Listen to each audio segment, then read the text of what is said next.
Türkiye Tashqi ishlar ministrligi Xitoyning Uyg'urlarga qarshi zulmlari haqida bayonot e'lon qildi. Tashqi ishlar ministrligi bayonotchisi Hami Aksoy munolarni bildirdi.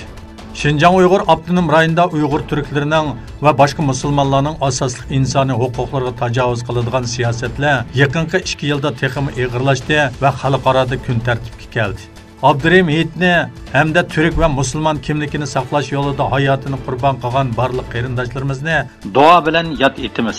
Bu munosabat bilan Xitoy doiralarining Uyg'urlarning asosli kishilik huquqlariga hurmat qilishiga va yig'ilish lagerlarini taqashga chaqiramiz. Sharq Turkistonda yillardan buyon davomlashayotgan va yaqinqi yillardan buyon shiddat bilan kuchaygan Xitoy zulmlariga qarshi Trabzondagi Gulbahor Xotun jamoasida bomdod namozidan keyin duo qilindi.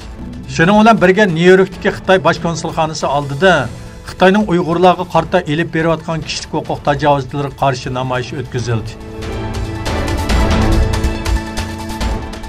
Suriye Asad hukumati bilan Eron qo'llagan terrorlik tashkilotlarning Idlib jiddiychiligini pasaytish rayoni ichidagi aholilar rayoniga ep bo'lgan hujumida bir oiladan 5 kishi o'ldi.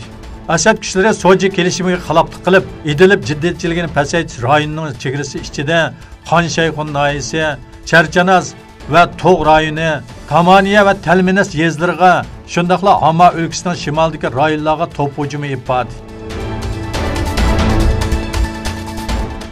Öz salohiyatini yoshirgan bir to'p Isroiliya qismlari Rami Allohdagi bir jamoaga besib kirib, 3 kishini yaralandirdi. Isroiliya askarlari Rami Allohdagi Jamal Abdulnasir jamoasiga besib kirib, Falastin raqiblar va diniy ishlar ministrligida vazifa o'tayotgan Hamza Ganamni tutqun qildi.